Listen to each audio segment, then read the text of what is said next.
Hello, thanks for checking in with me on my channel, Cults in the Art Culture. It's August 12th, 2026, and my name is Joe Simhart. Today I'm going to take you for a walk. I took a walk today. There's a fire outside of Santa Fe up in the hills. Frijoles Canyon is what it's called, and it's left a veil of smoke over the entire town. It hasn't been controlled. But so there aren't many people out walking about today, but I took about a mile walk to the local mall. And as I was going into the mall, there's a coffee shop there and several people sitting around. And I passed one individual, a middle-aged man, who, to me, unexpectedly was listening to a guru I had studied a long time ago. He had dark shades on, and his cap was on backwards. And as I was listening to the monologue from his phone, it was distinctly the voice of Bhagwan Shree Rajneesh, who had a habit of hissing some of his sibilants, and so he's easy to detect. And the man was just transfixed on listening to this lecture that probably was recorded 20, 30 years ago or so, or maybe more. So there's one cultic thing I passed. And I went into the mall, and I'm walking by the used bookstore, opposite bookstore, which is just cluttered with and crowded with really interesting books. But out front, they have a rack of books that they give away for free. And so I browsed through the free racks, and I came across William Irwin Thompson's Darkness of Scattered Light, and Scattered Light, Speculations on the Future, by the author of At the Edge of History.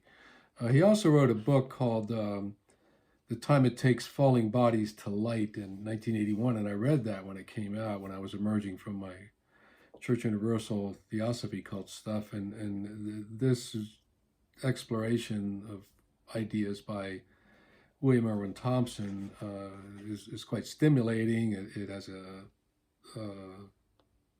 introspective, metaphysical bent to it, but it's highly flawed from my perspective today, even though I felt it was inspiring at the time, over 40 years ago. So I'm going to talk a little bit about that book. And the other book I picked up is this one by Deepak Chopra called Perfect Weight. And it's the complete mind-body program for achieving and maintaining your ideal weight.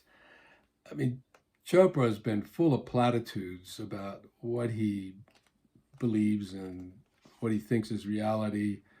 And he's capitalized quite a bit on extending Maharishi Mahesh Yogi's transcendental meditation philosophy into his own thing. But in this book, which came out in 1991, originally, he does cite Maharishi to some extent. For instance, he promotes Maharishi Ayurvedic products in the end of the book. But in the beginning, I just want to bring something up to you, which should tip you off if you're a seeker to kind of just close the book and throw it away. Whenever you hear an author, one, claiming that their book in 1991 is published by Quantum Publications, when someone that's citing science to back up their pseudoscience, you have to be very careful. And he says in the introduction here that by regaining balance in this very significant area of your life and by enjoying the sense of health and well-being that comes with it, you'll take an important, inspiring step toward fulfilling the truly unlimited potential that nature intends for you. Now, how the hell does he know that nature intends unlimited potential for us? And what does unlimited potential mean? I mean, are we going to ascend and fly around like angels eventually? Are we going to be able to read people's minds? Are we going to be able to be perfectly healthy until we're 150 years old? I mean, I don't know what he means by this. And as I browse through the book, I find a lot of nutty ideas that have since been dismissed by anyone that studies diet as a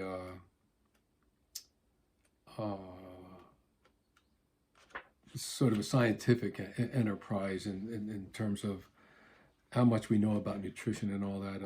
Deepak Chopra has a way of exaggerating ideas and himself, basically for personal gain. His treatments for anything from obesity to diseases, it can be quite expensive based on the questionably scientific or Vedic techniques that he promotes. So if you look at Deepak Chopra on Wikipedia, and this is the simple form of who he is here, immediately it says in the first paragraph that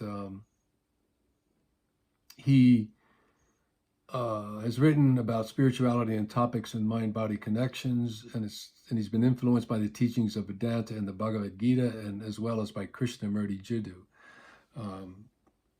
Krishnamurti Jiddu might be a questionable source as a guru, in my view, and by the field of quantum physics. But then it goes on to say, however, he has no knowledge of quantum physics. In other words, the way he explains it is completely bogus as to what we understand about quantum physics from some of the great teachers. So a lot of his ideas, it says, have regularly been criticized by medical and scientific professionals as pseudoscience. So there you go. But William Irwin Thompson is another. Here's a picture of him back in the day. He died in 2020. He was 81 or 82 years old. He'd written quite a few books. He started something called the Lindisfarne Foundation, which ran for quite a long time. And it was kind of a meeting of minds trying to explore consciousness and where we're going as a planet and all of that. Things that he explored in this book too, themes that he takes up. So I want to look at this book and just a couple things. He actually lauds or praises certain people that, as we look back, we'd have to be very critical of who they were and how they influenced people and how they formed cults around themselves.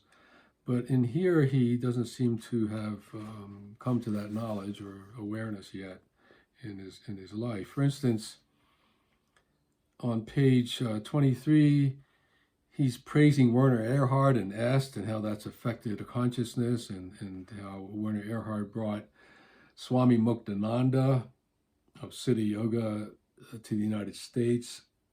And William Irwin Thompson says, Muktananda is not a fraud or a charlatan.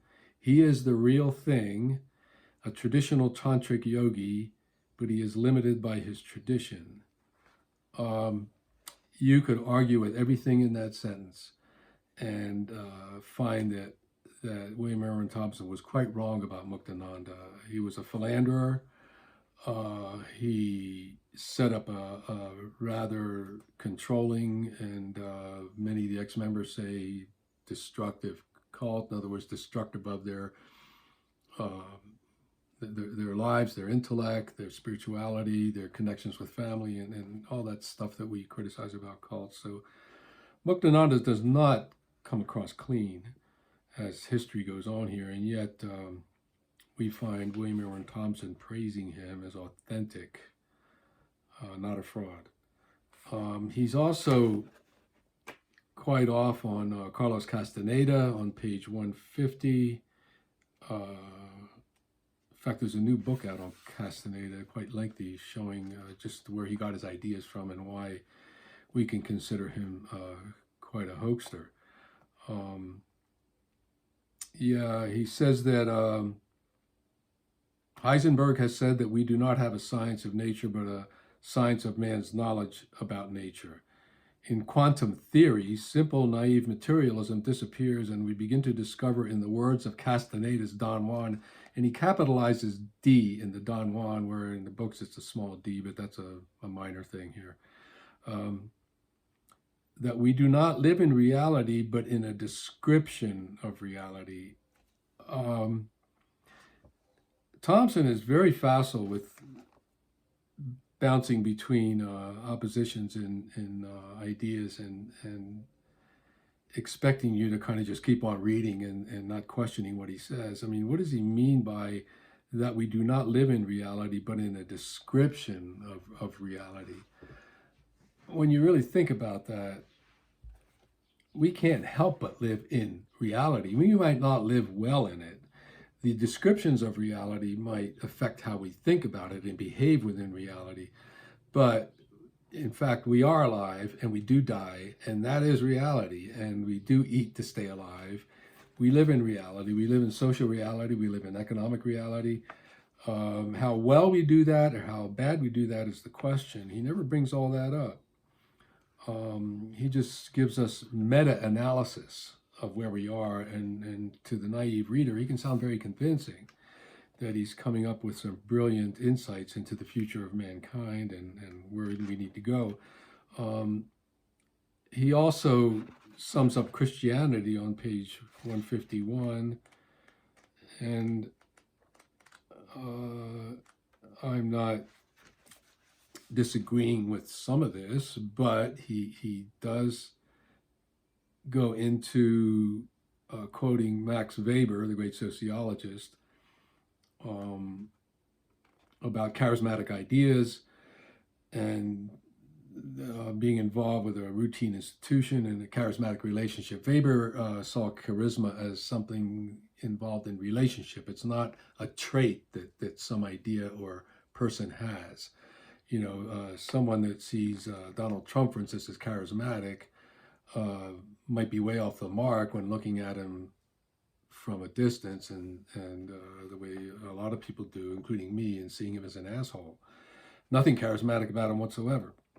So Weber showed that it's in the relationship, not in the traits of the person themselves. And then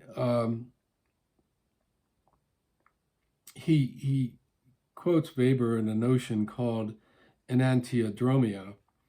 And he says, we begin with the Sermon on the Mount and end up with the Inquisition. We begin with Pythagoras' school at Crotona and end up with the educational bureaucracies of the modern world. Slow down. The Sermon on the Mount did not lead to the Inquisition.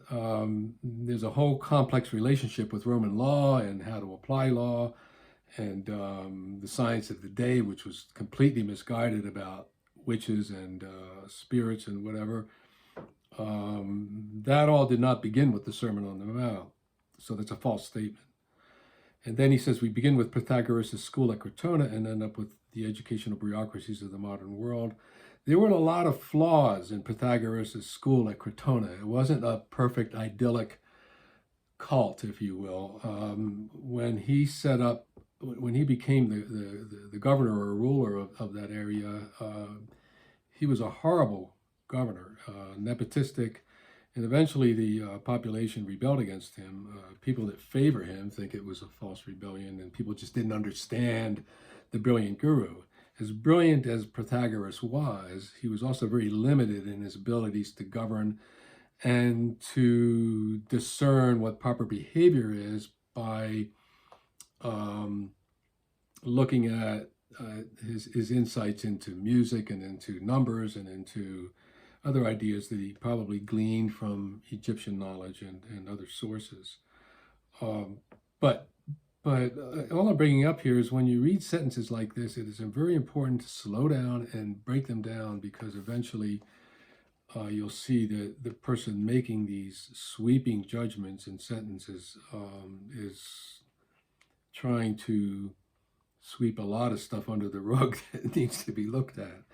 So, yeah, so as interesting as William Irwin Thompson is, and as uninteresting as Deepak Chopra is to me, there is just an awful lot that he got wrong in this book and continued to get wrong throughout his career. But, if you want to know more about him, there's quite a bit written about the Lindisfarne Foundation and what it tried to do, and you can examine whether it succeeded or not. Anyway, that was my walk today, and I happened to just stumble upon these things, Rajneesh, Chopra, and William Irwin Thompson, and I thought I'd share a little bit about my insights into this. Seeking is a difficult thing. If you don't stop and think, it can get you into trouble. So thank you for listening, and hope you have some comments or questions. I'll try to respond to them in kind. Enjoy your day. Bye-bye.